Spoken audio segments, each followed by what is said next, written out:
Beatz Media presents the Scoop and Score Football Show.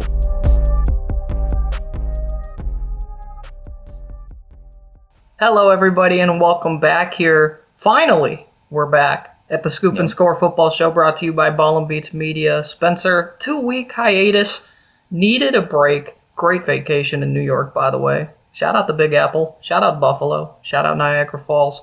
Beautiful. It was beautiful. I needed that break. Needed the trip. It was fun. But we're back to business. We are back to business. Welcome back. Good to welcome back to good old TOLEDO. We could say that, but shout out Eddie George. All right, shout out Eddie George. Yeah. And shout out BGSU for getting the first home win in the Battle of I-75 for either team in the last 6 years. Congratulations. Of course, it would not be Toledo. Sad. That was really sad. It was sad with the fact that being up 21-0 and losing 28-23. It's like, there's a reason why Jason Candle hasn't left Toledo. Yeah. The reason why he hasn't gotten a bigger job. I know he had that OC job in Miami a few years ago. He should have taken it. I'm tired of this dude. I'm so tired of Jason Candle. And he recruits, and he has. They have talent. They have talent every year. They have talent every year to go out there and win the MAC. And they did it a few years ago. They got lucky because OU's quarterback was hurt, and they were throwing their backup out there, and that's the only reason why they won the MAC that year. You know, they have the best team they have in decades. You know, the next year, and they lose in the MAC title game to Miami. So, I know Toledo fans love. There's some fans that love Candle because he brings some sort of consistency with a winning program. But I'm tired of this same story we get every single year. They have so much talent on this team. They got Emmanuel McNeil-Warren who's going to get drafted. They got a wide receiver core with Vander Ross. I mean, that is very good. They got a quarterback who is serviceable. I'm also tired of Tucker Gleason, but that's, my vantage point. And then they went out there against Kent State and were losing and then they finally turned it on. They blew them out like they should, but something ain't right. And I don't know if it's gotten stale there or what's exactly going on, but Toledo doesn't look right. And I think it's time for a change at some point. And I know it won't happen. They won't fire this dude. They just won't. It's not. Brian Blair loves Jason Candle, and this university as a whole loves him because he's the winningest coach in Toledo Rockets history. Well, the only reason he is because he hasn't left, because nobody wants him in a higher program. And while I'm glad for the things he's done for Toledo, he's brought a couple MAC championships. I saw a lot of fun quarterbacks. You had Logan Woodside, years ago. He's my favorite Toledo quarterback. Growing up, he was just fun to watch, and it's gotten stale, and it's been the same story with this Rockets team time after time again. You're waiting for the shoe to drop. You're waiting for, that moment where it falls apart, and it does it every year. And the fact that they lost that game to Bowling Green. It's 2 straight years they've lost the Battle of I-75. Yeah. They were up 21-0, and they had a quarterback in there who was essentially a running back. He couldn't throw. He didn't throw the ball well. He wasn't a good passing quarterback. They lost that game. How do you not score a point in the second half? Oh, they scored a safety. That doesn't count. I'm not counting that stupid safety they got at the end of the game. How do you not score in the second half? Bowling Green does not have a great defense. Bowling Green is at most an average MAC team. Like they'll probably finish 6-6. They just got blown out by Central Michigan, who is essentially another Army. They're essentially a service academy because of their head coach. Which, yes, good for them. They win though. So nothing but triple option up there in Mount Pleasant. Yeah, exactly. But they win games, and if that's how you win, so be it. But watching the game, it's like they don't look inspired. The second half was horrific.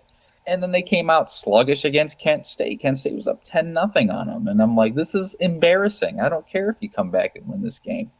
You take care of business. And at the end of the day, in the scoreboard, they did. But Right. they didn't look great. And look, like I said, they're never going to fire this guy. Jason Candle will never get fired from Toledo. Blair loves him. The community loves him. The university loves him. But I know there's some fans that are sick of him, and I'm one of those. I don't think he recruits well, and I'm happy for that. He always has a top MAC recruiting class. The problem is none of it ever gets developed, and they got lucky that they found into a few players like Quinyon Mitchell and Darius Alexander the past few years. But it's gotten stale, in my opinion. It just seems like they're doing this. It's the same story every year with this team. And the one exception was a few years ago when they had arguably the greatest Rockets team since Chuck Ely. And, the last year with Quinyon Mitchell. And then they ended up losing the MAC title game. They had no business losing that game. Miami's good. Toledo was so much better than Miami. And it's not even close. That Rockets team was on an upper echelon of themselves. And they lost that game. I think people forget that Miami team lost Brett Gabbert in the Toledo game, in the homecoming game for Miami, at Miami that year. Yeah, they were throwing. They had their backup quarterback in there. And Miami was a good team. They were a good MAC team. Toledo was on an upper echelon of themselves. There's been a few MAC teams over the years have kind of taken, that one team. Northern Illinois in, I think, 2013 when they made a New Year's Six bowl game when they were really good. Western Michigan in 2016. Toledo could have been one of those teams. They weren't going to make a bowl game because they were not like, the playoffs or anything like that. But they could have made they could have theoretically possibly made a New Year's Six bowl game. I think with a couple of, I think at the time, I can't remember, I think they needed somebody to lose.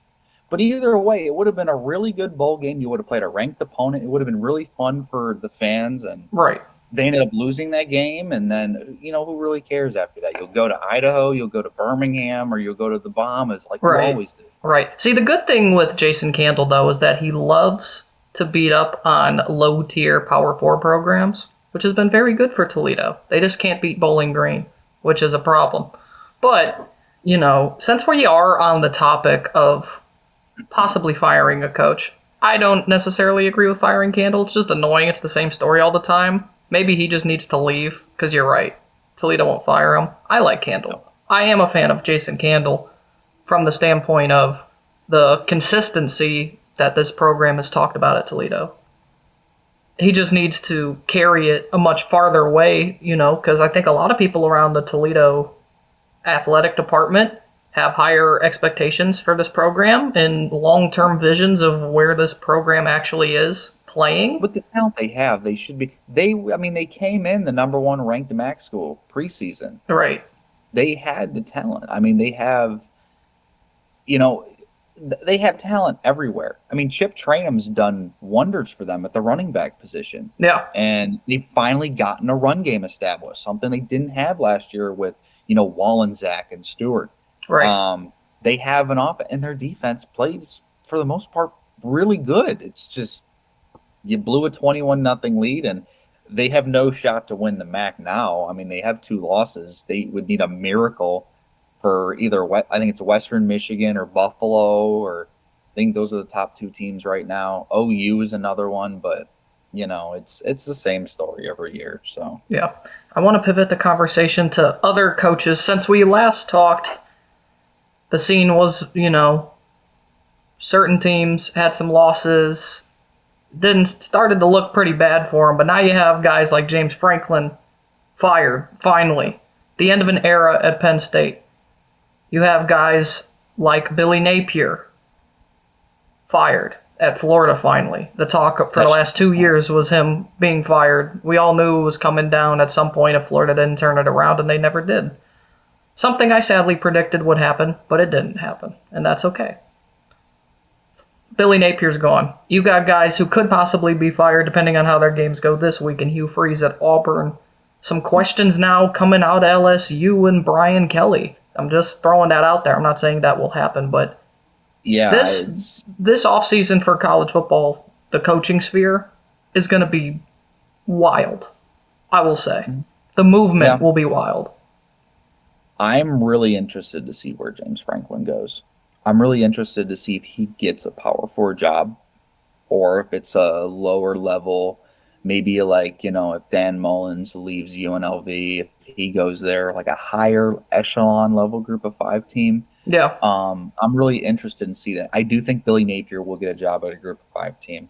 I think these SEC coaches that get fired, they always find a way back into coaching. They always get a job at a lower level school. And Billy Napier did have an 8-5 record last year.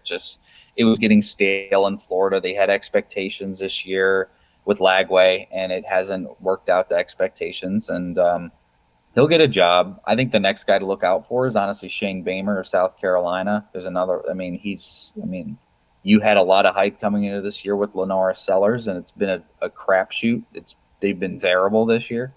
There's a lot of coaches that I would look out for. I think, I think the next to go. I don't know if Shane Beamer will be next, but I know he will be fired. If South Carolina, they got to beat Alabama, which there's no way they will. So I do want to pivot to Brian Kelly, though, because I think Brian Kelly is a name that I will look out for as well. I think that it doesn't seem like Brian Kelly's a fit in LSU. He never really was. He never seemed like a fit at LSU, and he criticizes the media down there. They beat I think they beat Florida. I think it was 20-10 a few weeks ago. And he was like, you guys are spoiled. We won an SEC game on the road. And I'm like, well, yeah, it's an unranked Florida team. You are a top 4 team in the nation. You should beat this team handily. And you didn't look good. And yes, you won the game. Congratulations. But you got to answer questions of why your offense didn't show up. And what is wrong with Garrett Nussmeier? Garrett Nussmeier has largely been not what we thought.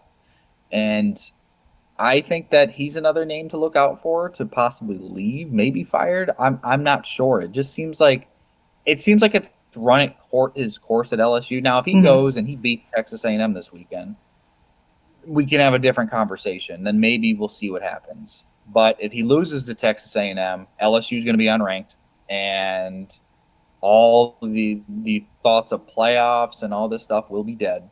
I wouldn't be surprised if they let him go. Thing is, a lot of money with a buyout. But who cares? These universities aren't paying for it. You had Adidas come out and say, we'll pay for all of James Franklin's, was it $49 million a buyout? Yeah, it was something like that. Yeah, it was crazy. But that's what it is. Mike Norvell of Florida State's going to have a massive buyout when he gets fired. These coaches, the problem with college football, in my opinion, is after even 2 years of having a really good coach. Let's talk about Curt Cignetti for a second. I will give Indiana their praise because they deserve it.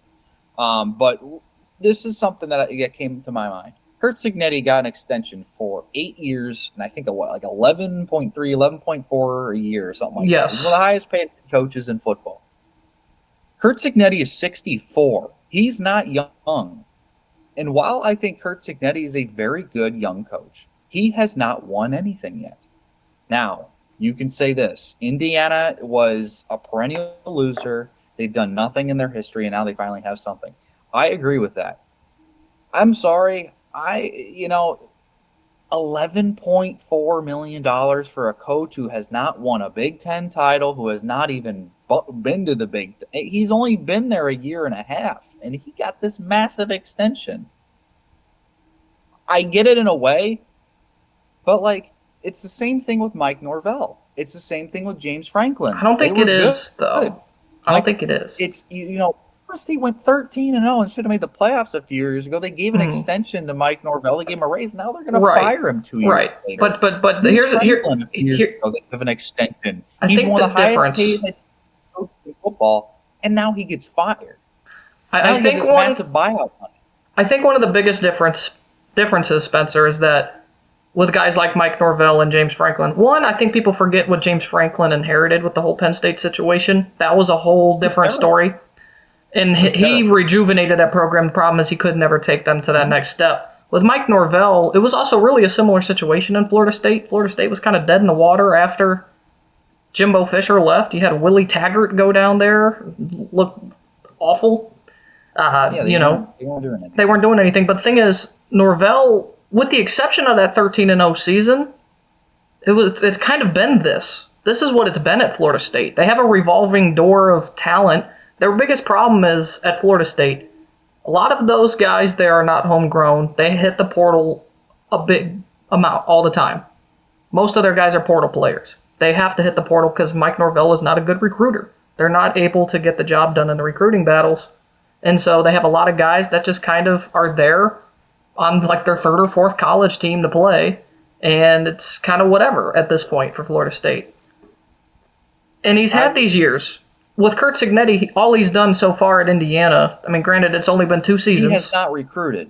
This has all been transfer portal. A lot of it's been portal. His entire defense was from James Madison. Yeah. His quarterback is from the transfer portal. Almost all of his offensive players, with the exception of a few, haven't been at Indiana. He hasn't recruited like top-level talent yet. He's gone to the transfer portal and completely raided it, which is good. Honestly, if you're a head coach, either be a really good recruiter or really good at the transfer portal. As long as you put out a solid team, or be both. Who cares? But, I mean, it's not like Curt Cignetti is got a great recruiting class at Indiana. He's gone out and he has raided the transfer portal. He's got Fernando Mendoza, who is the Heisman favorite right now. Either him or Ty Simpson. One of the two. And his defense is, I mean, they still got guys from James Madison. And I get it. I'm not giving a guy a year and a half into his tenure a massive, massive payday. Now, you talk to me at the end of this year. You say Indiana goes to the college or goes to the Big Ten championship. It seems like they probably will. They don't have a tough schedule the rest of the year. And Indiana's a top 4 seed in the college football playoff, probably will. And say they win a game or two. Say they go to the semifinals and they lose to Ohio State, they lose to Georgia, they lose to Alabama. Absolutely. Because Indiana hasn't done anything in their history, and now they finally have a coach that does, and I will give them that. But a year and a half in, I'm waiting. Because Curt Cignetti's not going to leave midseason. They're not going to hear about that. You get something you talk about in the offseason. Now, they did this last year. They gave him an extension last year. They gave him a raise this year. And, they got Mark Cuban funding them and all this stuff, so who really cares? Because, all these donors and all these sponsors will be paying the money no matter what. None of them, even if there is a buyout, they won't pay. The school isn't going to be paying for a majority of it. The fans, in a way, will, because the fans are one of the biggest, ways they get money is the football games. But I don't agree with giving him that big of an extension a year and a half in. And they did it last year because he is a 64-year-old head coach. How do we know he's going to be really good in 2 years? He hasn't, and while he's established a winner at Indiana. Have you Googled him yet, Spencer? Yeah, have you Googled him? I still don't see a Big Ten title. I think Curt Cignetti. I think he lives in your dreams or something. You love Curt Cignetti so much. I just hope Ohio State plays Indiana so badly, in either the playoffs or in the Big Ten title, because then we can put this narrative to bed. We say that. What if Indiana would? If Indiana beats Ohio State, then I will eat all the crow in the world, and I will just. I feel like you continuously move the goalpost with Curt Cignetti, and you eat the crow. No, yeah. Indiana. Homie's admitting to moving the goalpost. Indiana's the second best team in America. They went on the road and beat Oregon. I will give Curt Cignetti his flowers. He beat Dan Lanning, who everyone thinks is a top. I'm just saying, Dan Lanning, everyone's kind of locked him in as a top 5 coach in college football right now. And I think to go beat them in Eugene is probably one of the toughest places to even play at to begin with is Oregon. Yeah. They deserve all the praise that they get. And Indiana's rightfully number 2 team. The B&B poll has them pretty high. I'm not but I'm also not ready to give him an 8-year extension where he's a top 3 head coach where he hasn't won anything worth of note. His biggest win that's is fair. at Oregon, but That's fair. they don't have a trophy. That's fair. Unless you It's want to Indiana. count the old brass spittoon. See, and here's the talk, right? There's a lot of talk right now in the coaching sphere, anyway, about legacy, right? There's rumors out there about. I'm just kind of throwing Florida back into the picture here. It's pretty well known that Florida wants Lane Kiffin from Ole Miss. Yeah. Like, that's pretty much who they are locking in on is Lane Kiffin. Granted, they did talk to Marcus Freeman. Marcus Freeman shot them down right away. But Florida's trying to get a big hire, and they want Lane Kiffin. And they'll talk about legacy, right? I'm tying in Kurt Cignetti to this. Indiana's had absolutely nothing besides literally Lee Corso, okay, in their football history. That matters and is worth a damn. Hey, don't Think do Antoine Randall L like that. I'm saying coach-wise. Coach-wise. Yes. Coaching-wise, Lee Corso is probably their best head coach they've ever had. Tom Allen was decent, but Kurt Cignetti's literally taking Indiana, the worst Power 4 program. They'd put up a statue of Kurt Cignetti in Indiana like last year if they could. Yes. They'd build this statue already. And the thing is, Kurt Cignetti, he's proven that he can at least make Indiana a possible power in college football, maybe moving forward, hypothetically. With Lane Kiffin in Florida, would him making that move, is that a lateral move, or is that a bigger move? Like, I understand the arguments. No, it's a bigger move. Florida is a bigger program. There's a lot more money. There's a lot more NIL money. They will spend more than Ole Miss. Bigger fan base, a lot more pressure. It's a much bigger program. It's a bigger program than Ole Miss. Ole Miss is a big program. Florida is still Florida, even if they are not good. And, depending on if Lagway stays or what's going on, Lane Kiffin would have him. And I don't know if he wants to leave Ole Miss. That's what I was going to say. I really want to talk about. Because we did this last time. We did this last year, another coaching cycle. Yeah. I don't think he wants to leave Ole Miss per se because they gave him an extension and it's deserved. He's proven he's won games and he took Ole Miss. They're going to make the playoffs this year, I would believe. Yeah. I think he just wants to stay at Ole Miss, to be honest with you. I don't know if he wants to go to Florida. A guy that I would watch out for Florida is a guy that's pretty damn close to, Florida and a team that they lost to earlier, and Alex Golish of South Florida, a program builder. USF was terrible before he came in, and with Willie, with Charlie Strong, I think was there. Mm-hmm. I like Alex Golish a lot in the USF Bulls, and right now they are the team that would make the college football playoff as the Group of 5 team, and I think it's cool. It is cool because they were like 1-11 4 years ago, and 2-10. Right. But Golish takes over. They go 7-6, 7-6, and now, they might not lose another game. So, yeah, the only real reason why. Granted, I think people are going to be calling for Alex Golish. She's one of the top names people are going to try and call to get. I don't think specifically for Florida, I don't think they will call him simply because they give me the vibe that they want a big name hire, and he's going to be like option like R on their list because they did this the last time. Billy Napier. I don't know. Billy Napier they got from Louisiana Lafayette, who was a Group of 5. I think that they're trying to get a big name coach from a big time program that's won at their school. Do you think, because I saw pieces of the game day thing that they had, the interview with James Franklin, do you think James Franklin's going to win a national championship in his lifetime as a coach? As a head coach? Yes. I don't think so, but that doesn't mean he won't. I think James Franklin. I think Franklin's good enough. Yes, and watch out for Florida. That's a big name. Florida, maybe the Seminoles. If, like we said, Mike Norvell eventually gets fired, I could see him at Florida State. He gives me Florida State vibe. Watch out for Dabo. Clemson. Clemson is floundering right now. So much for our national championship preseason pick. Good thing we didn't predict a They might not national even make a bowl championship. game. Spencer, we just predicted the playoff. We didn't predict a Penn national State and Clemson in championship. the national championship. We didn't actually predict that. We didn't go on record and say anything. We just said our playoff prediction. Yes, our playoff prediction looks pretty awful on paper for now looking at it, but that's why it's a preseason prediction. Things change. Things actually happen on the field. Yes. I picked the playoff correctly last year. I plan on picking it correctly this year. Exactly. That's what really Except matters. for one game. Screw you, Arizona State. When the real playoff comes, we'll get those predictions out to you. But for me, like, when it comes to James Franklin, he has the talent.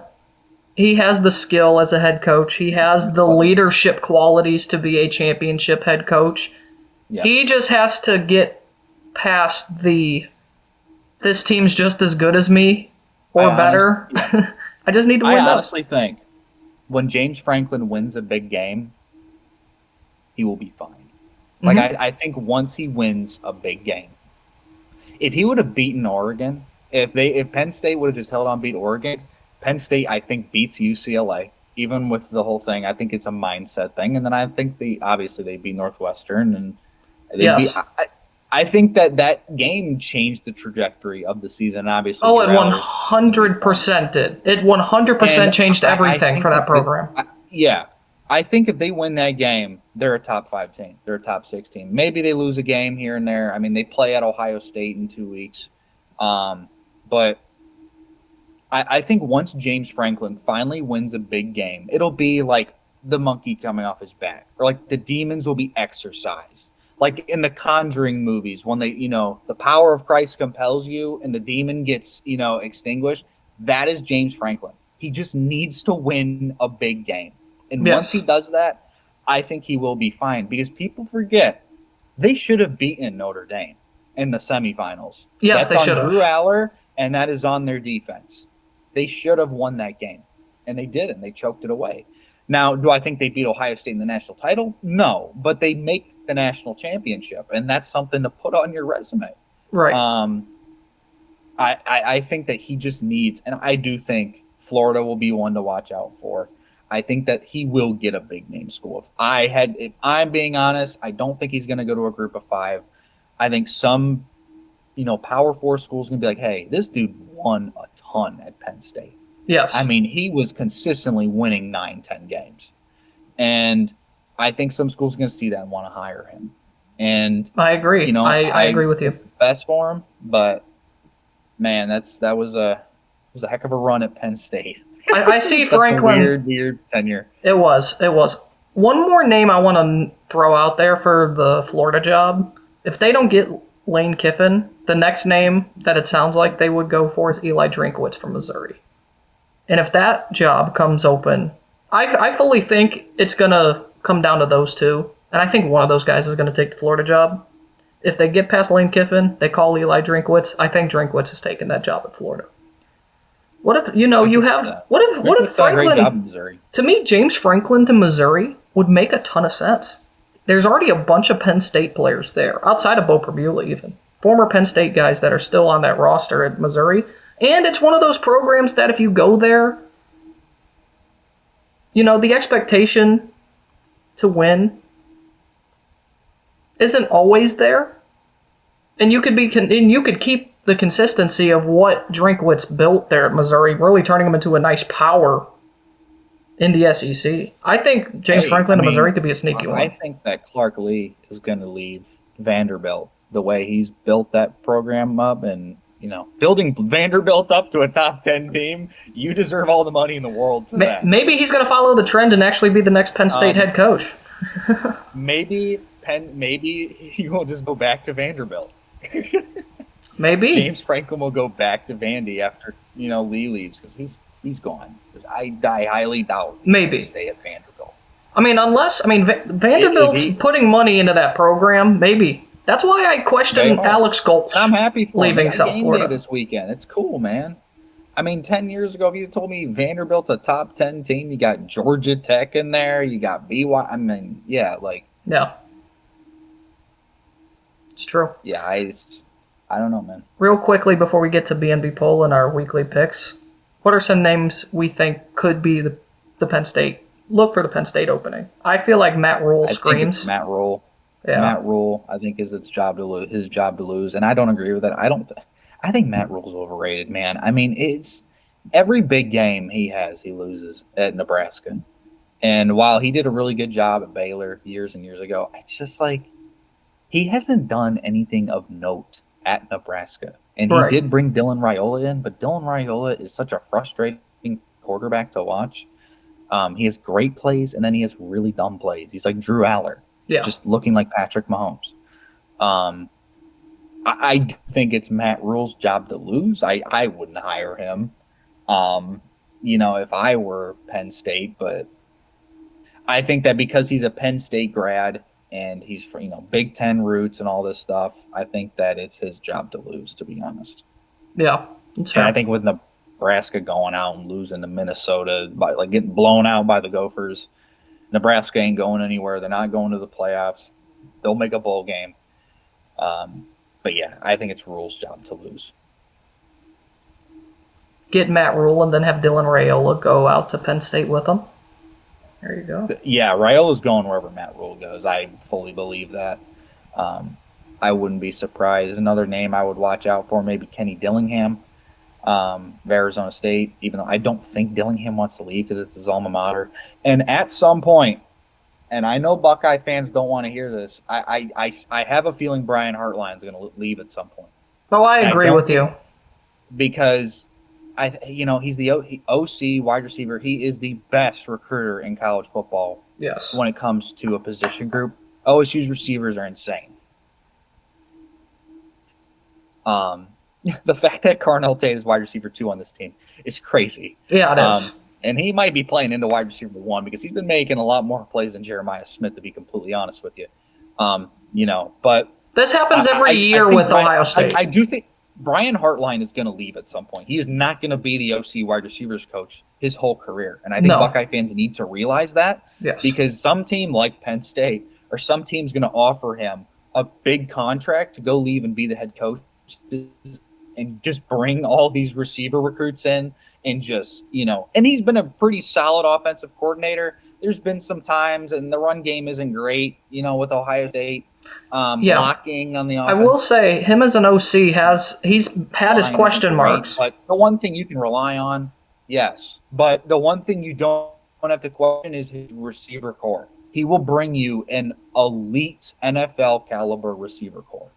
And he will bring in 5 stars, he'll bring in 4 stars. And I know Buckeye fans love him. Everybody loves him at Ohio State, but he is going to leave. He's going to leave at some point. I don't know if it's this year. I don't know if it's next year.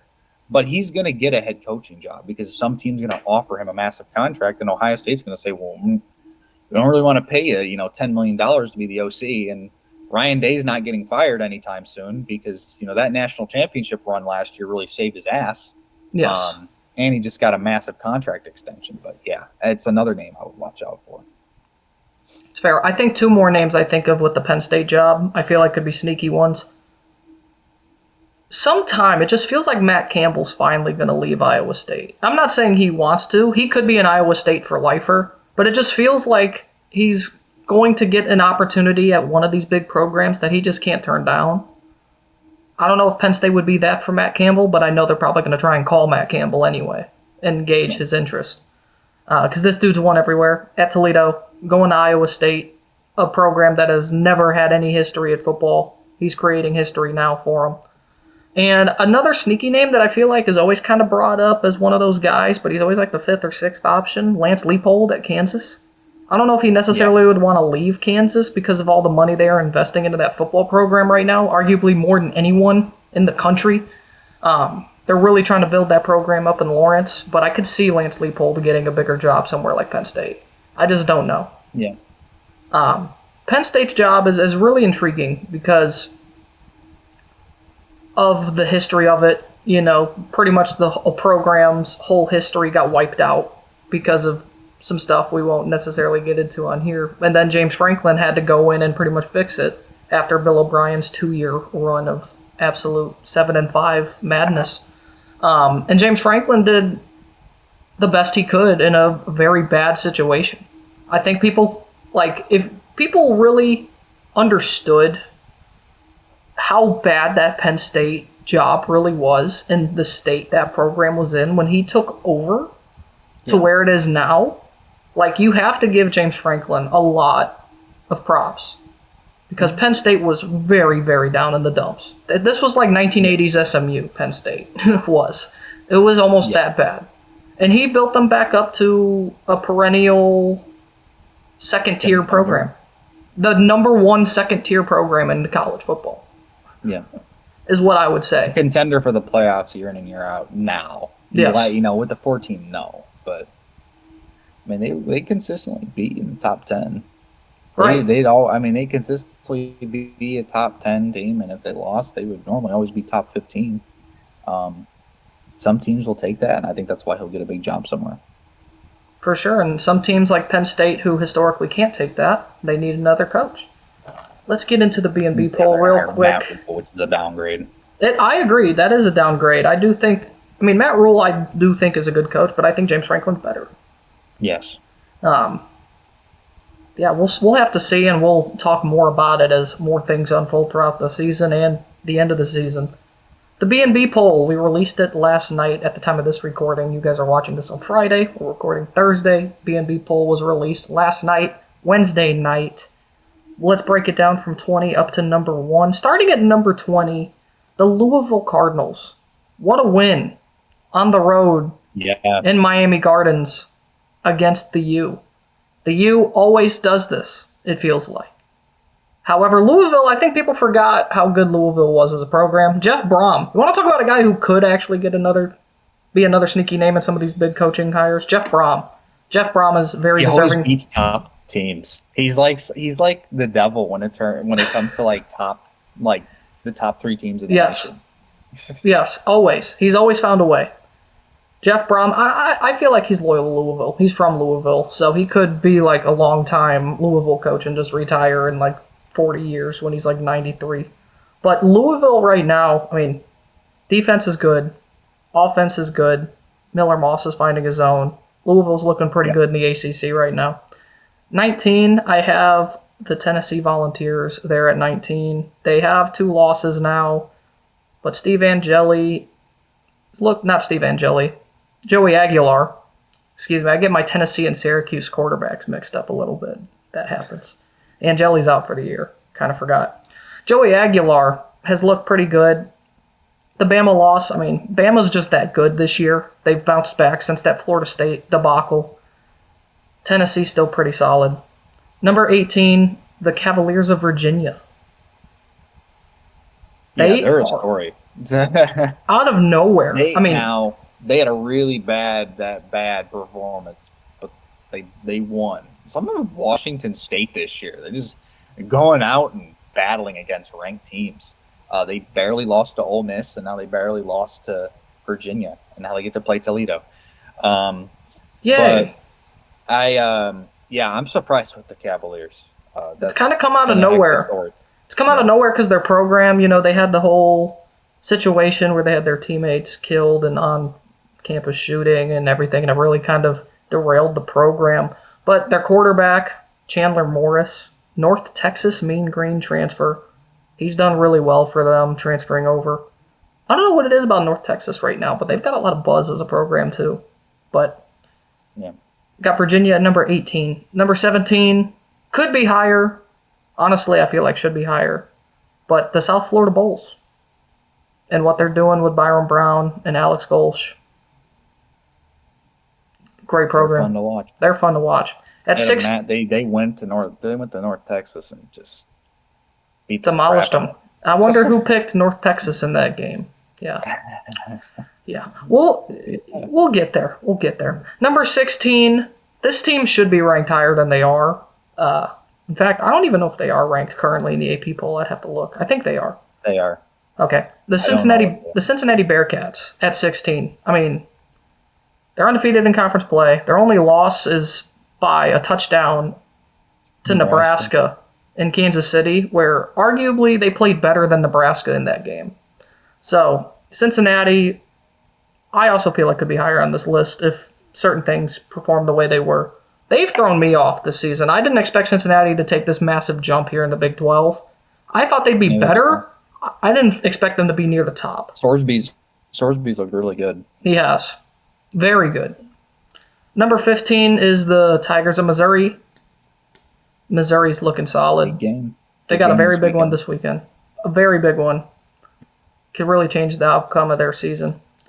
Number 14, making a reappearance again, because I think Oklahoma at 14. I think Oklahoma's fine. I just need Mateer to be healthy. See that schedule? That schedule's rough. But until that schedule is played out, I don't see how they can't be in the BNB poll. Until those games happen. I think John Mateer is one of the better quarterbacks in college football this season, and if he didn't get injured, I think Oklahoma would be probably in the top 5 or arguably top 3 because of John Mateer. Now, their defense is great. Their offense without Mateer is pretty lackluster, and their run game is atrocious. I worry with that schedule what could happen. But Oklahoma's still in the rankings. At 13, the Notre Dame Fighting Irish, the best 2-loss team in the country. They've gotten better. I think people need to give Notre Dame a lot more credit. This is a team who has night and day improved from going 0-2 to right now. Granted, they haven't played the likes of A&M or Miami since. But it's giving me Ohio State a last year vibe where they've improved. Granted, Ohio State did it in the playoff against everybody else after losing to Michigan. But Notre Dame, I mean, you can make the playoff with 2 losses. You can. And I think Notre Dame has a serious potential to do so. They've actually, Spencer's doing the head shake. Carr hasn't looked great. He had them at... They're running. Jeremiah Love is kind of taking over a little bit. Carr hasn't looked great, but...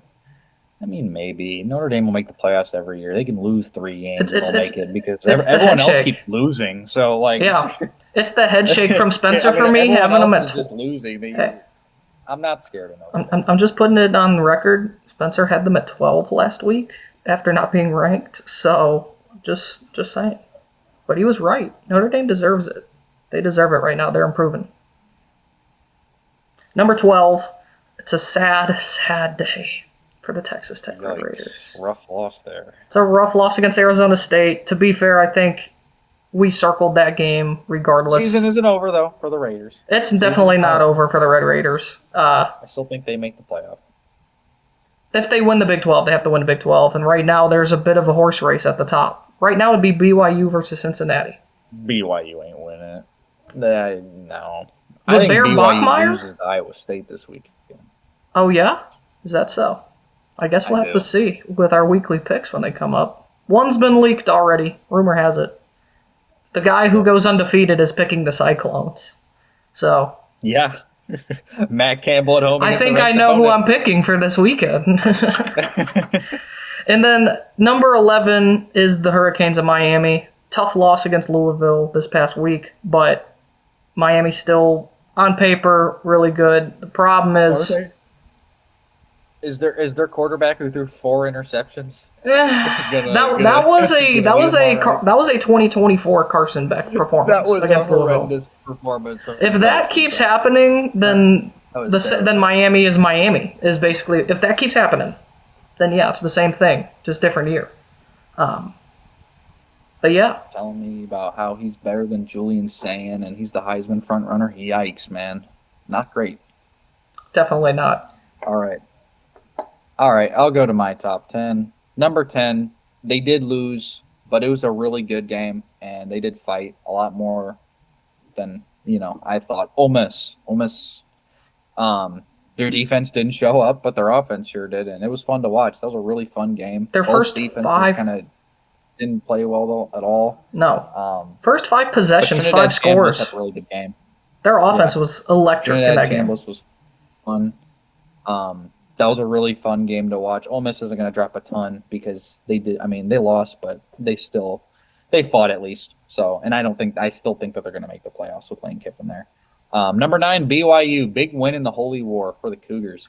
I feel like they always win that game. Sadly, was insane atmosphere in Provo, Utah. But BYU had a really good game plan, and that was a defensive. It was a defensive game. It was 24-21, but that was a really fun game to watch, and it was really cool to see that uniform combination with the red and the blue. Oh yeah, it's one of the best. The contrast is great. Number 8, America's team, the Georgia Tech Yellow Jackets.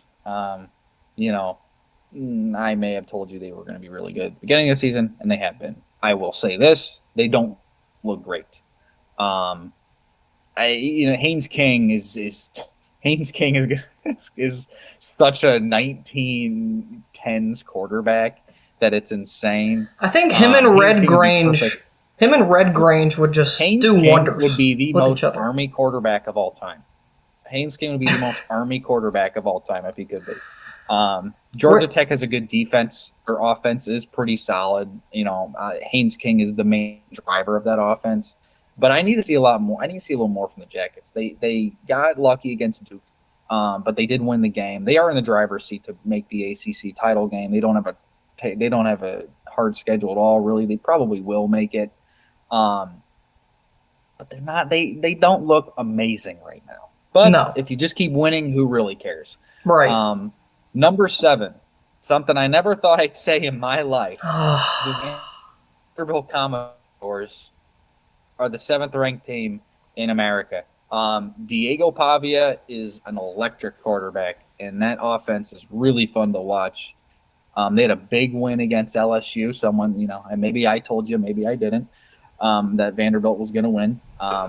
They have another big game against Missouri this week. They got game day coming in. I mean, it's a party down there in Nashville right now. Good for Vanderbilt. They finally got something to cheer for with their football program. Yes. It's been a long time. I think the last time Oregon. You said what? I was saying I think the last time Vanderbilt, outside of James Franklin, was good was probably what? Like The Wizard of Oz just came back in the movie theaters or something? Like No, Judy Garland and the Tin Man was Judy Garland was out there cheering for the Commodores with a crowd of like 1,200. Like a 6-6 season at Vanderbilt is insane. But they're on track to win double-digit games. Do they do that? I don't know. But does Vanderbilt make the SEC title? Is what we're all wondering around here. Absolutely not. No, absolutely not. They do not make the SEC title game. Do they make the college football playoff though? TBD. Talk to me after Saturday, and we'll see. They beat Missouri. I'll believe it. I'll believe it. But they got to win against the Tigers. Number 6, Oregon. Not much you really have to say. I think the Ducks were on a bye week. Were they? Yeah. I think they were on a bye week. They played Rutgers. Oh, they did play. Yeah, bye week. So yeah, they were on a bye week. Bye week. Number 5, Georgia. Don't have to say too much there. Gunnar Stockton has looked a lot better for that offense. I like the way he's playing more recently, and Georgia's going to be just fine. Number 4, Texas A&M. To me, Texas A&M is the most overrated team on this list. I like the way Texas A&M's playing. I mean, they just barely beat Arkansas. They lost 40. They won 45-42, and I still think Texas A&M deep down is going to do what Texas A&M does. It's kind of like Miami, but we'll see. They got a big game this weekend. If they win that, you can forget all about it. You can forget all about what I just said. Right. I just think Texas A&M. I think their time's up at some point. I don't think that they're a top 5 team in the country. That defense is great. So, number 3, Alabama. These top 3 teams, in my opinion, are in a, well, if you want my honest opinion, I think the next 2 teams are in a tier, and the number 1 team is in a tier of their own. Number 3, Alabama. Alabama's won 4 straight ranked games. Really good bounce back from the loss against a last place Florida State team. Ty Simpson looks really, really, he looks really good. Alabama team is firing on all cylinders right now. And I was wrong after the Florida win. You don't got to call for Nick Saban to be back. Number 2, Indiana, kind of touched on it earlier with the Hoosiers. They've gone out there and done nothing but win. They beat Michigan State pretty handily at home this past week. And they will probably be 12-0 headed to Indianapolis for the Big Ten title game. They don't really think their toughest game is probably at Penn State, I think. They don't really play much of anybody these last few weeks. So, Indiana's going to be just fine. And number 1, you can say it's biased all you want. I just think that they're playing like the best team in the country, and it's not that close. Ohio State. They went out there. And I know Wisconsin is a terrible team, but they didn't even give them an inch. Like that defense didn't even give them anything. That offense went out there. Julian Sayin looks fantastic. Yes. He looks like one of the best quarterbacks in the country. He looks like he could be going to New York for a Heisman finalist. Don't know if he'll win it yet, but I still think that goes to either Mendoza or Simpson, but we still got 5-6 weeks. But Sayin has gone in, and this offense looks really good. This defense looks generational good. I mean, Arvell Reese and Caleb Downs are going to be 2 top 15 picks in this draft, and man, do they perform. The corners, Igbinosun is playing great. Devin Sanchez does have some issues with, grabbing too much, but so did Igbinosun. He finally kind of got rid of that. Yeah, Devin Sanchez is so young.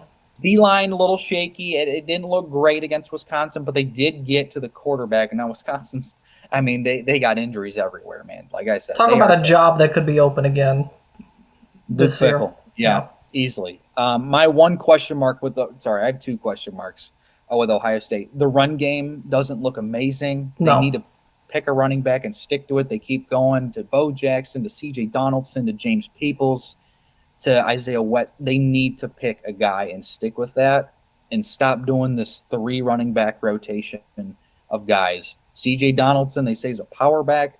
He looks good at times, and then he doesn't look good at times. Bo I Jackson, think the most consistent should be the starter. Yes, Bo Jackson has been the most consistent when he's been out there. I think, C.J. Donaldson in the red zone. Put C.J. Donaldson in the red zone, but anywhere else, just have Bo Jackson.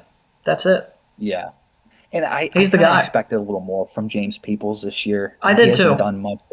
And it's sad, but Bo Jackson is kind of taken his spot as that new coming running back, and the offensive line's been playing pretty well. I think it's just the running backs situation isn't amazing. No, it's not. Now it's not like they have a bad running game, but it's not good. But it's not amazing. But who really cares when you got Carnell Tate and Jeremiah Smith and all these weapons? You can run the ball 4 or 5 yards a time. It doesn't matter. My biggest question mark, and it's been the same question mark I've had with this team for a long time, is its special teams. The punting is not good. No. And good Lord, I hate Jaden Fielding with a passion. This dude is so bad, and he is still on this damn team. I don't understand why he's the kicker for this football team. Every time he kicks it, I don't care if it's a 35-yarder. I don't think he's making it. I don't have a lot of confidence. He missed 2 field goals against Michigan last year. He missed a 38-yarder against Wisconsin. Now, I know it's not, didn't really matter in the end, but, when you need him, is he going to make the kick? If you need a 51, 52-yarder in the playoffs and it's 4th and 2 and you're, tied, are you going to throw Fielding out there for a 52-yarder or are you going to go for it? I'm not trusting Fielding at all. And I don't understand why it's been an issue with Ohio State for such a long time. Is the kicking situation. Noah Ruggles a few years ago was really good, but unfortunately he'll be known for that wide left kick against Georgia. It's just so annoying that he's very inconsistent, and he's so bad. And I'm not trying to bash on the guy too much but he's so bad. I'm sorry, I see kickers making 55, 54-yarders all the time in college. I see guys who are pretty good and are just knocking them down. And then I see Jaden Fielding with his wide leg kick. Every single time it's a wide leg kick. and you don't know where it's going. It could go left, it could go right, it could go right down the middle. Even his extra points don't look good. They just like knuckleball into the uprights. They just don't look good. And at the end of the day, the Jaden Fielding hate show is what we're going to title this show moving forward. I hate this guy. Like No. it's what big kick has he had in his Ohio State career? Spencer, I just know you live in Jaden Fielding's DMs, and you're just that guy. You're the one spreading hate messages to Jaden Fielding. I'm not DMing the players after the game. If there was anyone I was going to DM, it'd be Noah Ruggles, but I was never going to do that. I'm not that much of an ass. Jaden Fielding, you're a Buckeye. We love you regardless. Like 37 yarders against Michigan last year. Stop. Yeah. If he makes those, we win. My football team. If he makes those, we win, and it's not really a point anymore out of that game. Yeah, it's rough. Let's quickly get through these college football picks. I want to brush over the fact you went undefeated last week. We don't need to talk about it too much. Man, 12-0 in the picks. The generational run, the Linsanity run is insane. Ball knowledge. We're not going to talk about. I think I only picked like 3 or 4 right the week prior. Don't worry, you and I both again, and this was insane at 12-0. The week before Spencer, we both went 4-8. So. Oh yeah, so it was horrendous. But 12-0. You went 12-0. I went 7-5 last week. Season standings. You are 56-38, and I am 47-47. You have a 9-game lead over me, and I'm exactly 500 throughout the year. It's rough. I'm not going to lie. I hate this. I've been so bad this year. It's been a generational awful season because I pick a team. One week they lose. Then the next week they win when I don't pick them. Or it's the other way around where I pick them or I don't pick them, they win. And then the next week I pick them because they did win and then they lose. So I'm in a conundrum. I'm in a massive conundrum this season at 47-47. I'm supposed to be the ball knower. We're supposed to be ball knowers. And you were in a generational ball knower last week. Exactly. Like that'll never happen again. That's never happened. If it happens this week, I think the most I've gotten was 2 wrong. If this happens this week, if you go 24-0 over a span of 2 weeks, I should just retire now. You should. You should. You should just stop for the rest of this. To be honest, you'll still probably have more wins than me. I told you guys, said, you know what? You'll have more wins than me at the end of the season anyway. Let's get to the picks. Beautiful. A game that not a lot of people are talking about, but should be, because it's the biggest FCS game of the year. Number 1 versus number 2. I'm kind of sad game day didn't go here. Yeah, I'm kind of sad game day didn't go here. Because they did, I think, in 2019, and it was really cool. But North Dakota State at South Dakota State. Both teams are 7-0. It's the battle for the Dakota marker. Brookings, these South are, I Dakota. think, like, the national champions the past, 4 or 5 years in FCS football. It's either North Dakota State or South Dakota State every single year. Yes. I'm going to go with the Jackrabbits, though. The Jackrabbits are at home. And I love me some Brookings, South Dakota. So you might love you some Brookings, South Dakota, but I love me some Fargo, North Dakota, in the Fargo Dome. So for that reason alone, I'm going with the Bison in North Dakota State. North Dakota State's actually owns almost said San Diego State, South Dakota State in this game the last couple times. I'm pretty certain North Dakota State's on like a 3 or 4 game winning streak in this game. I think they'll continue that this weekend in Brookings, South Dakota. Shout out South Dakota. Shout out people who were born in South Dakota, Even though they like to act like they're Iowa people. Well, I'm just kidding. Shout out our corn-fed boy. South Florida favored by 4.5 as they head to Memphis. Memphis should be ranked in this game, but they decided to lose to an interim head coach in UAB. Yep. That was rough. And I can't trust Memphis after that, so give me South Florida. I'm the exact same in the exact same thinking. South Florida is going to win big. How can you lose to a team with an interim head coach after, like Trent Dilfer was the head coach at UAB? Can you take that program seriously? Yeah, it was a horrendous situation. Like, you had Trent Dilfer as a head coach. Don't get me wrong. Trent Dilfer, good football guy, but as a head coach of a football program in college football? Please. You lost to them? No chance.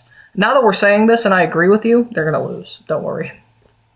Yeah, like Memphis is going to go out there and win like 70-4 or something like that. All right, number 11, BYU heads to Iowa State to play the Cyclones. Cyclones are favored by 3.5.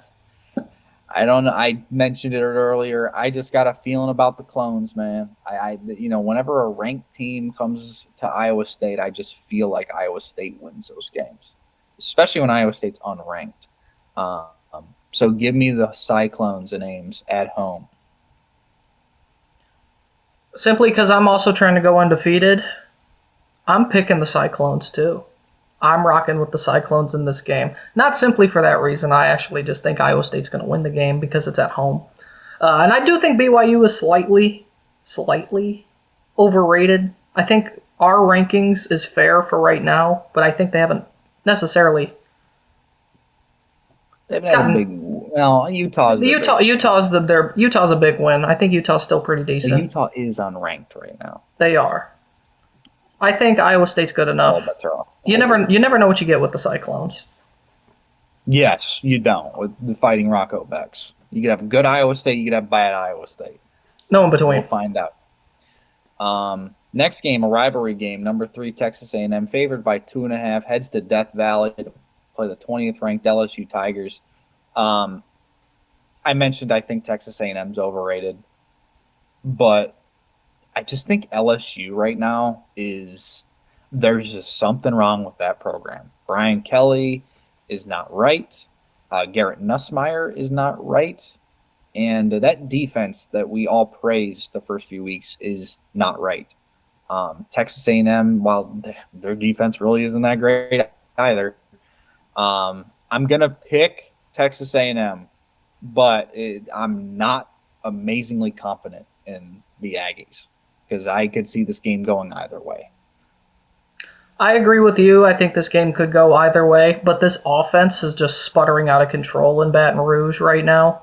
It is awful. They rank pretty much, I think, almost in the hundreds in most offensive categories. Nussmeier, man. Jeez. It is rough. Nussmeier has definitely been playing injured, I think, throughout this entire season. Of more severe injury than people have led on to say. But I also think this play calling has been awful, and I think they need to change.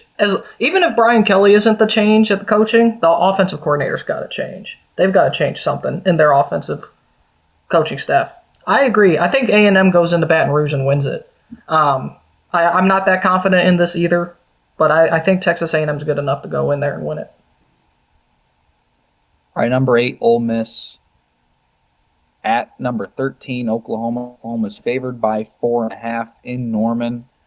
Ole Miss played really good last week. Oklahoma, something's not right. Something's not right with the Sooners.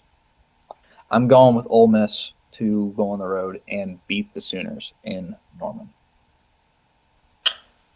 I'm also picking the exact same. I think Ole Miss goes on the road and beats Oklahoma. I think Trinidad Chambliss, the way he played this past weekend was fantastic. You can laugh. I've got it check marked already. Buddy, just clinging on to my picks now. I'm not even clinging onto your picks. I already had this set. I've got Ole Miss winning this game. It's the question mark of Oklahoma's defense versus Ole Miss's offense. Oklahoma fan though, right? Like you're not picking the Sooners? Based off what I've seen since John Mateer has been injured, I can't say that Ole Miss is not better than Oklahoma so far. Ole Miss has gone out there and they've proven it. Granted, they did lose to Georgia. They should have, if their defense had a pulse in that game, they should have beaten them. But if Ole Miss can score 20 points over Oklahoma, I think they can win this game. Because Ole Miss needs Oklahoma needs to rely on defense and John Mateer to be sort of healthy. If Mateer's healthy, I would probably swing Oklahoma, but I'm not buying that he's really out there fully healthy. Yeah. Number 15, Missouri heads to Nashville to play the 10th ranked Vanderbilt Commodores. Vanderbilt's favored by 2.5. I picked Vandy last week. By God, I'm going to pick him again because it's such a fun story. And go Commodores, baby. Keep it going, Diego Pavia. I want to see Vanderbilt in the Rose Bowl. Let's go. Yeah, we're picking the Commodores with you, Spence. How about that? 5 of 6. 5 of 6. Diego Pavia is that man.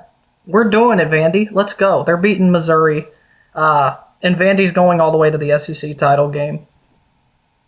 That'd be nuts. That would be nuts. Could you imagine Vanderbilt wins the SEC? It'd be like Lee's gonna get like $15 million to whatever coaching job he goes to next if he wins an SEC. He might be the first coach. He might be the first coach to reach 20. He might get 20. Yeah, like it'd be insane. But yeah, go Vandy. I want to buy some Vanderbilt gear. I want to buy a Rose Bowl Vanderbilt sweatshirt because that would just look amazing. Vanderbilt is winning the national championship, actually. They're the best team in the country. I'm here for an Indiana versus Vanderbilt. If OSU were to lose the Vanderbilt. No. Spence. Oh, well, man. The People's Championship, Indiana versus Vanderbilt. Okay? We're pushing that narrative out. It's Indiana versus Vanderbilt. Spread the word, everybody. Yeah, I mean, of course I had to at least pick sort of like you, right? Come on now. You went undefeated. But he just wanted to... He said, North Dakota, and then the rest, we'll go with him. I'm going 6-0. Going to be horrendous or amazing in college football this week. Yes, exactly. Since we've got our college football talk out the way, let's move to the NFL a little bit. I just want to talk about one thing. We got a little bit of a time crunch here, though, but I've got some blind quarterback rankings I want for you, Spencer. Okay. There's 5 quarterbacks, okay? 5 quarterbacks all on this list. They're all, I would put, the vast majority of them are in the same tier as the others. Okay. 1 through 5, you need to rank it. And we're going to start off right now. First quarterback is Sam Darnold. Darnold's been playing pretty good in Seattle. I'll put him at 3. Okay. I'm writing this down. I just need to see your ball knowledge. Number 2 out of them, I have Bo Nix. Bo Nix hasn't been amazing this year, but he's made some plays. I'm going to put Bo Nix at 4. I'd rather have Darnold than Bo Nix right now. Okay. Number 3, Bryce Young. 5. Bryce Young, I don't think Bryce. I just don't think he's that guy. That's fair. I think he's a cool story, and Carolina's winning. Carolina's winning because of their running game. Yeah, has been insane with Dowdle. It's true. It's fair. So now I got 2 and 1. You got 1 and 3. But he's gonna say Tua. And Tyrod Taylor. Oh yeah, you did put Darnold at 3. I forgot. Yep. Yeah, I could say that, but next one, Daniel Jones.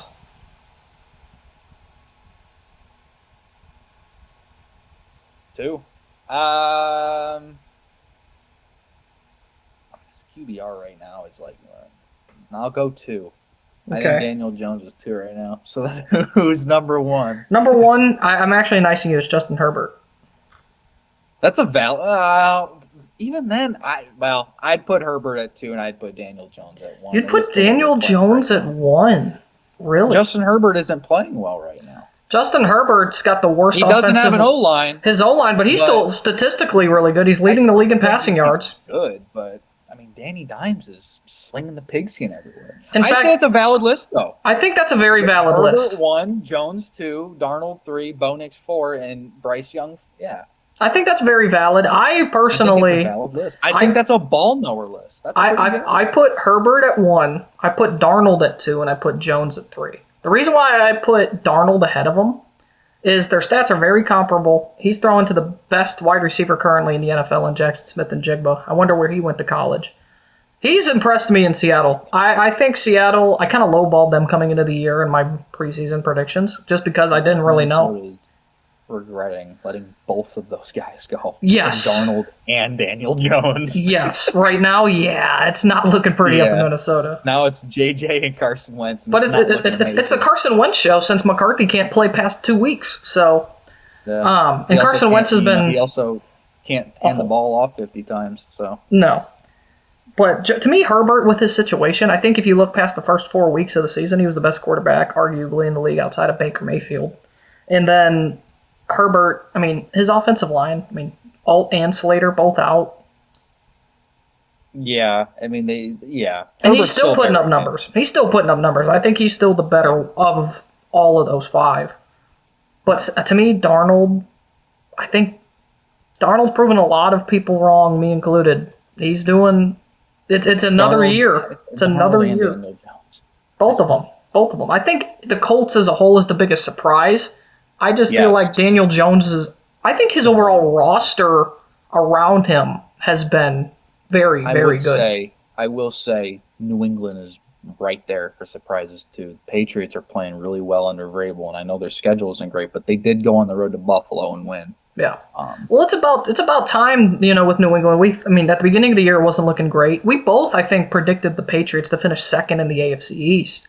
They might win it. They might win it, right? Yeah, you're right. I still think the Bills will win it. I still think the Bills end up winning it, but New England will be close.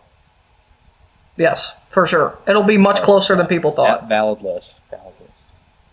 It's a valid list there. Bo Nix is the one that I expected a lot more out of Bo Nix this year, and he hasn't really proven it. No. And the AFC West feels pretty wide open right now, and the problem is Kansas City just got their best weapon back. Yeah, it's the Chiefs. It feels like the Chiefs could start to, take it yet again, of course. Yeah. But who knows? I think Denver's kind of playing a little bit better. They just came. Granted, it wasn't pretty against the Giants. 33 points in 1 quarter. Are you kidding me? That's insane. How is that defensive? How is Shane Bowen still employed in New York? I couldn't tell you. Defensive coordinator for the Giants. How is he still have a job? That's insane. I don't understand it. 33 points in a quarter is unheard of. Yeah. If I was a Giants fan, I'd be going nuts. Like that sucks, man. At least they have Jackson Dart. At least they have Dart and Scadaboo. Yeah. At least they have Jackson Dart. Jackson Dart's playing. He's looking good. Well. Scadaboo is too. The problem is Scadaboo's gonna last 10 games total in the NFL because he's gonna get hurt or the CTE is gonna hit right. Yeah. He is basically if Peyton Hillis was Mike Allstott. He would have been the perfect Detroit Lion. I'll tell you that. He's got that grit about him, huh? Yeah. If he was a Detroit Lion, if he was a Detroit Lion, he would be 1B to Barry Sanders all time in Detroit football. He would be 1B, not 1A, because Barry will always be 1A. He'll be 1B. Yeah. Saying Javid Best doesn't move the needle. But here, Javid Best, no. Kerryon Johnson. Kerryon Johnson. I thought Reggie Bush moved the needle. Reggie Bush still in the league, which is nuts. I just realized that on Sunday. I'm like, wait, Amir Abdullah's still, getting the ball. That's crazy. Y'all had Reggie Bush, right, for a season? Am I tripping? Yes. Yeah, Reggie Bush, actual professional Reggie Bush, not the USC Reggie Bush. But real quickly before we get into our NFL picks, I kind of wanted to make this segment a little bit shorter. How about the Browns in a blowout win? I feel like that's very few and far between. I feel like I've only seen that maybe twice in my life before. I don't care if it's Miami. No. I'm saying that was a good win. I picked the Browns to win. Oh, yeah. The Browns had a really good showing. Gabriel looked good. Judkins looked really good. The defense always looks good. The Browns looked really good as a team. But the Dolphins are an absolute dumpster fire and need to get rid of McDaniel and Chris Greer. How they have gone on this long, they are awful. They have nothing in Miami. The fact that they didn't fire him on Monday honestly kind of shocked me. I thought It McDaniel was doesn't make out the any door sense. right away. And Stephen Ross is out here saying, "Oh, we're not going to make any changes." What do you think's going to happen? You think Tua's going to go back to like a few years ago where the Dolphins had like 11 wins and he's just going to turn on? Tua looks awful. He's throwing interceptions. He's turned the ball over, as we all expected him to be. And Achane has been good. That's been like the lone bright spot for them. Their offensive line isn't great. Their defensive line is average, but doesn't get a ton of pressure. I mean, if you lose by 25 points to the Cleveland Browns, you deserve to get fired. I'm sorry. I don't know if you saw this. Played very good.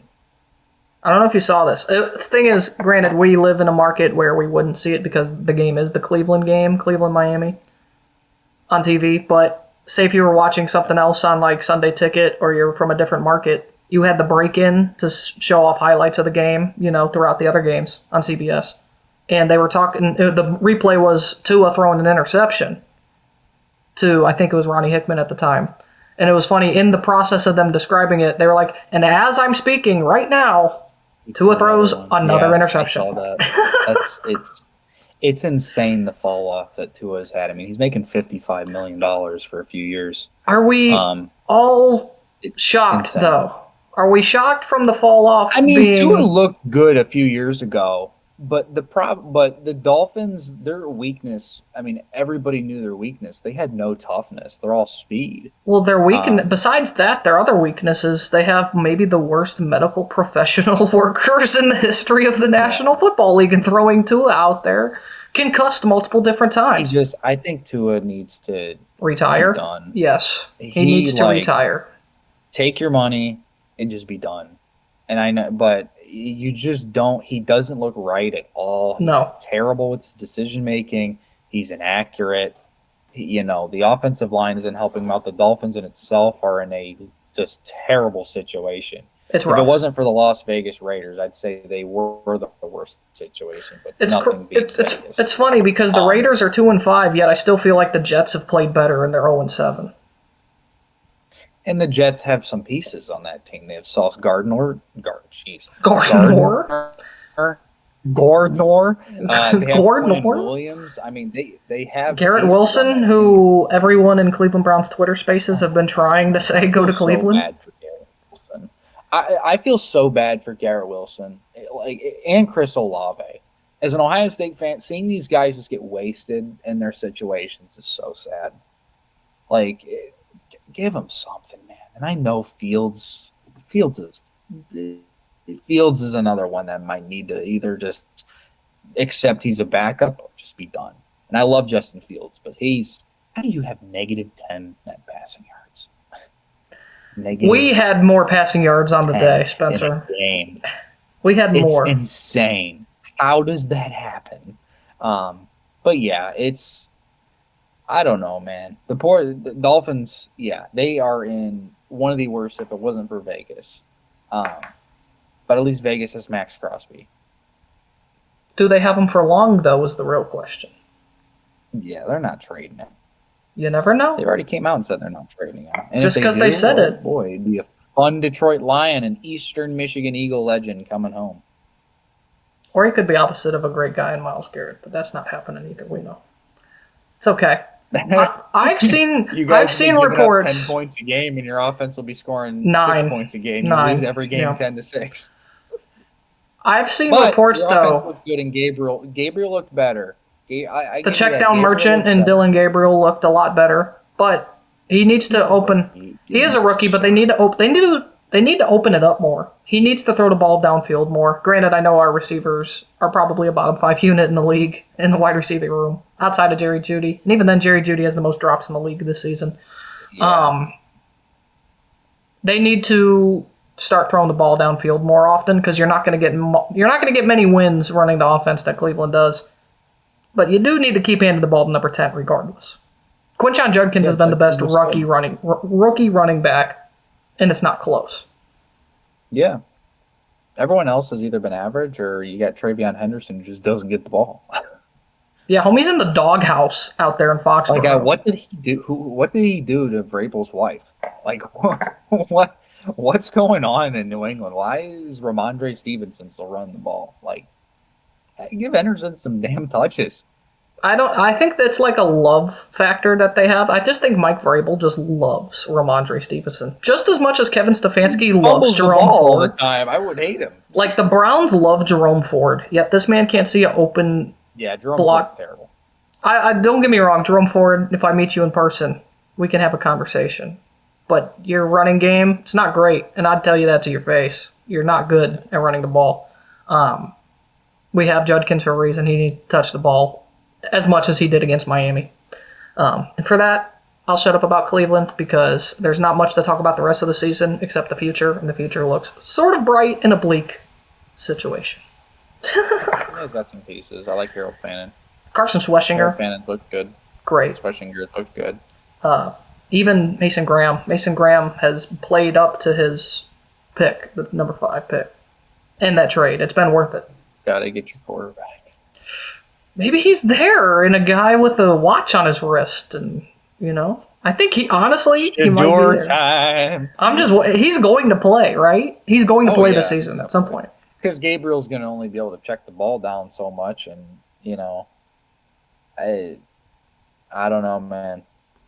Cleveland's got some pieces at least. Yes. You're not the Dolphins, and you're not the Raiders, and you still have Myles Garrett, who hasn't done a lot in the last few weeks. He got a sack this weekend finally. He has not done a lot since the first 2 weeks of the season, though. You're right. He's had a fairly quiet first half of the year. Yeah. For Myles Garrett standards. All right, let's get TJ into TJ Watt better? Yeah, no. Aiden Hutchinson better. Absolutely. No. Well, you know what? I think you're talking nonsense. You're talking nonsense right now. Who's leading? I think he's got 5 sacks, something like that. 5 or 6. Well, Brian Burns and Byron Young are your sack leaders right now at 9. So. Brian Burns has 9 sacks? Yes. That's insane. Holy crap. Yeah. You got your boy, we got 2 linebackers leading the league in Giants are going to sacks. trade one of those defensive ends, or one of those defensive players at the deadline. It can't be Brian Burns. They should, if they could, I feel like they would trade Thibodeau. Yeah, that's what I was going to say. I think Thibodeau would be that guy. They're not trading Abdul Carter, and they paid Brian Burns. They can't trade him. No. I mean, they could. I don't think a team really wants to get that. I don't know. If he's got 9 sacks, who really cares? But yeah, it'd probably be Thibodeau. That B&B water feels good. If you guys are still watching here at this point, you guys should go subscribe to the channel. Hit the push notification bell to stay up to date on all new videos. You should follow us on Instagram and Twitter. It's really X, but it's Twitter. Tell us who the number 1 team in the NFL is and why it's the Detroit Lions. You should tell us your top 5 NFL teams right now. It changes on a weekly basis. Because the Lions are going to somehow lose on their bye week. So. I remember those days. Penn State's losing on their bye weeks in college football right now. The Lions used to lose on their bye week, and the Browns are going to lose on their bye week coming up here soon. But you should still subscribe to the channel. You should, like I said, you should follow us on our social media pages. And you should send us to every single person you love, and even people you hate. People you hate might subscribe to this channel, and they should subscribe to this channel because we're the best. Why wouldn't you? Why wouldn't you? We the best.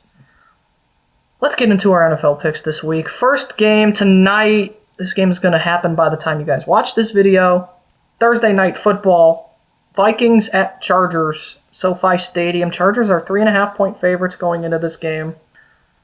I'm picking the Chargers because Minnesota and their quarterback situation is easily the worst. And granted, I know the Chargers' offensive line has been great. I trust the Chargers a lot more than I trust Minnesota. Give me LA. I agree with everything you just said. Chargers. Yeah. I don't think the Vikings have a chance. JJ is hurt. Carson Wentz is, the reclamation Kevin O'Connell project that worked with Darnold last year is not working with Carson Wentz this year. And it's just, they just don't look right. No. The defense doesn't even look right. Then that's their big calling card with Brian Flores. But yeah, I'll take the Chargers. Second game, 1 o'clock on CBS. We have the Chicago Bears going to M&T Bank Stadium in Baltimore, Maryland to take on the Ravens. Lamar Jackson is practicing this week. He just came back to practice. Will he actually play? Probably now at this rate. I feel like it's a possibility for the Ravens to have Lamar Jackson Ravens back are and favored playing. by 6.5. I feel like that would be with Lamar playing. That would have to be with Lamar playing. Because if it's Cooper Rush, the Bears should be favored by like 10. Right. I'm assuming they're thinking Lamar Jackson's going to play, and they're probably. I think he will. I think he's on track to play this weekend.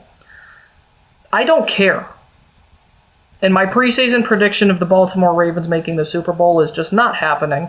Granted, there's a team who could go 1-5 or 2-5 and make a bounce back. It's just not happening with this Ravens team. This defense is maybe the worst thing I've ever laid my eyes on.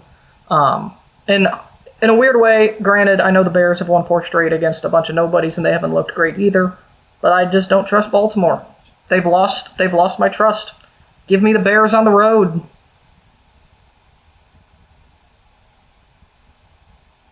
Yeah, screw the Bears. Go Ravens. Picking Baltimore. Tired of the Bears. Tired of this stupid Bears story. We're going to keep it going. The Bears. The whole NFC North is going to finish with the exact same record. I'm so tired of it, man. You're all going to tie eventually. Why does everybody got to be good? When you're good, finally, yeah. Story last year with Minnesota, who won 14 games, and it took till the last week of the season where the Lions were throwing out almost people out there at safety and corner just to beat them and to win the division. Like, we already got to worry about the Packers because the Lions and the Packers at the top of the division. Now we're getting damn Bears are coming out of nowhere. Like, stop. Next game, 1 o'clock on Fox, 49ers at Houston. Houston is 1.5-point favorites. This is a kind of a scratch game. I could see Houston winning this game. CJ Stroud does not look great. Their offensive line sucks, and his go-to wide receiver has not been out there pretty much for the last 2 seasons, which has been his biggest problem. I don't trust CJ Stroud, and I don't trust Houston right now. I'm going San Francisco. Yeah, I agree. It's really sad to see what's happened with Stroud and what happens when you don't put an offensive line behind your young quarterback. He's getting ruined, man. But I will say he's been largely inaccurate with some of his passes. Yeah. That's his big calling card. That's what he was elite at Ohio State, and what he was elite at his rookie year. Yeah, I can't trust the Texans right now. They just don't look right. And their defensive line with, Will Anderson and who's the other guy? Will Anderson, Danielle Hunter, yeah. Danielle Hunter, yeah. They just, other than that, and Derek Stingley, they don't look right. And that offense is not good right now. No. San Francisco could have homeless people out there playing quarterback. They'll still win because Kyle Shanahan has a deal with the devil. So I'll go except in the Super Bowl. Yeah, when they have a lead. That's the stipulation. Yep. That's the clause in his contract. You have to have a 2-touchdown lead in the fourth quarter and still lose in the Super Bowl. That's what the clause is. I don't understand San Francisco. They irritate me. They irritate my soul. Yeah, trust me. I can only imagine, Almost congrats on your Super Bowl win. Cowboys at Broncos, 4:25 kickoff on CBS. This is a weird game. I don't know. Dallas's offense is good. I don't know about their defense. Their defense gives me question marks. You got to remember, they might have the best offense in football. They might. Yes, I agree. Javonte Williams has come out of nowhere and been a great running back for them. CeeDee Lamb's now healthy again, and they still have George Pickens out there. Dak Prescott has always been efficient offensively, even with all the flack that he gets when it matters, which is fair. I think it's fair criticism, but it's also fair to give him the nod that he's always been really efficient as a quarterback.